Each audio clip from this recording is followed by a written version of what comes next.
guys, how you doing? And welcome to Warlord Wednesday. Now, first of all, you're going to say, but this isn't bolt action. I know, but we're going to get past that. We're going to look at this and we're going to say, hey, this is Beyond the Gates of Antares. This is a brand new sci-fi game that's coming out from Warlord Games, and I've got to say, I'm really excited. Why? Because it's created by the granddaddy of 40k, Rick Priestley himself, who I've had the privilege to meet on a number of occasions, being a massive fanboy, and the guy's really, really cool, and he knows his stuff. And I've got to say, this I'm equally excited about because Gates of Antares looks just amazing, and because we're on the forefront, the very beginning of this brand new sci-fi game, you're just going to expect awesomeness over the next 12 months. And if you've seen any of the trailers that are coming out for it, especially the interviews and stuff like that, I mean, you can't not be excited. Now, if you play bolt action, you can play this because it's very similar rule sets, and there's just some slight changes here and there from what I know of, because I haven't got the rulebook yet, so I'm waiting to get a copy of it. Now, I've gone for Boromites. This is going to be my faction. I kind of like this because they remind me of like that Doctor Who-ish type characters, and I just love the idea of surfer dudes in big pants. They just look so cool, and the weapons are brilliant because the Boromites, from what I know of, are basically a mining community. They're workers, basically, and the idea is that if you mess with them, you treat them badly or go back on a deal, that's when they get irate and come after you. And plus, you know, they've got to defend their interests, they've got to defend their territories and stuff like that, so I'm quite excited about playing the Boromites. The nice thing about these are their weapons. They just look so cool because they're mining tools that they've turned into weapons, which is really brilliant. So I'm imagining there's going to be some really amazing stuff for them. Like all the other factions, there's going to be tons of stuff. And I kind of liken this to Buck Rogers. It's not a dark, grim future, which obviously 40k is, but this has this amazingness about it, and I mean, I just love it. I love it to bits. So I'm sold on this. So we're probably going to do a lot of bits and pieces on bolt action, Antares, and also a couple of other games will be popping up that they do, because I'm kind of interested, now I've got the bug for bolt action, is getting into some of the other Warlord games.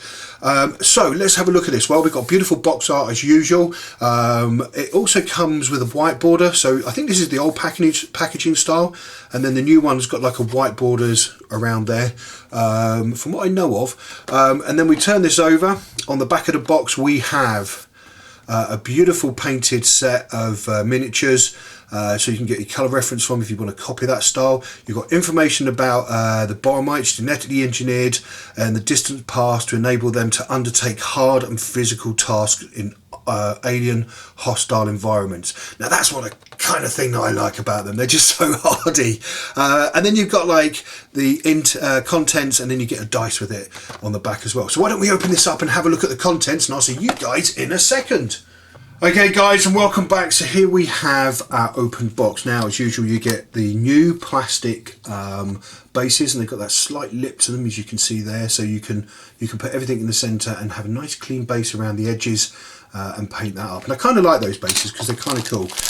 Let's take that off. You get one dice, and it's a grey dice for the Boromites. Unfortunately, they're not very colourful, the old Boromites. They don't believe in that sort of stuff. They like plain, get up in the morning, do their work, have a hearty feast, and then go back to bed again. Okay, so let's open this up. So you get 4 wooden or 5 wooden bases, or MDF bases, as you get with many of the other stuff. So they can go to the side. They could be used for something else, even tokens maybe. And then once we get past the foam, we have 1, 2, 3, 4, 5 bodies, and you also get 5 different heads as well. So let's take a closer look at these. Okay, so we're probably not going to get much of a focus on these at the moment, unfortunately, but here we have the miniatures. Now I've got to say, these are kind of cool because this looks like a massive weapon that he's got in his hands, and that's not a euphemism either. This is pretty cool. Unfortunately, I don't think you're going to be able to see them as well as I was hoping because of the light. But never fear, we're going to paint these up and we're going to have a look at them and see what they look like in a few minutes. So you get basically 4 guys with these weapons, and another guy, which is probably the gang leader, with a weapon slung over his shoulder, pointing of where he wants them to go. So it's pretty cool, the contents that you get with this. They're really lovely lovely miniatures. Again, the sculpts are just superb, and you know, I've always expected nothing but the best from these guys, which is really nice. Okay, so let's have a look at these guys all painted up, and I'll see you guys in a second. Howdy guys, how you doing, and welcome back. Here we have our painted Borromites, and I've gone for a red and yellow scheme, sort of very orangey on the skin, and basic flesh tones. Now I'm hoping we can get a close-up of these without the camera freaking out. There we go. Here we go. Come a little bit closer. So there we go. That's absolutely lovely. Okay, so you can see the orange sort of burning up in there, which is quite nice. And I've gone for the black, so kind of like the idea of them doing them sort of black with black shorts and red and stuff like that. It's a nice easy basic colour scheme. The flesh tones are in there. It just makes the equipment look a little bit more official, I think, which, you know, maybe they shouldn't be, but I kind of like it like that. Now I've kept the yellow in the gun because it just breaks up the whole piece, and I've got to say it's absolutely gorgeous. Now here we have a kneeling down guy. Let's see if we can get him to focus as well, because as we all know, the camera hates close-ups. And here we have our kneeling down guy. Again, really lovely posed. They've got these little sort of energy things over their bodies that sort of just give them like that protective field. From what I know of, I might be wrong, but it does come across as looking quite cool.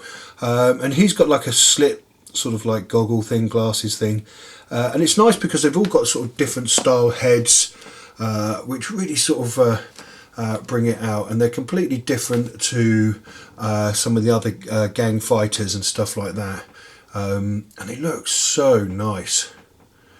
I mean, that's just beautiful. And I kind of like the red and the orange. It really does give it a nice look. And it works well with the flesh tones as well. Because I want to kind of keep that sort of human feel about them. That, you know, they are human. They are an offshoot of humanity. And they've just sort of changed through genetic engineering, stuff like that, to help them with their hazardous environmental jobs. And again, here we go. We've got another guy standing. He's my, hey, what do you mean, kind of mini, or, you know, you can imagine the captain or the sort of leader of the group pointing, and he's like, no, I'm not going over there, or, oh, that's where they are, kind of face. It's kind of nice. It's got a beautiful, beautiful pattern again. The sculpts in these are just amazing, but you can see what I mean by giant pants.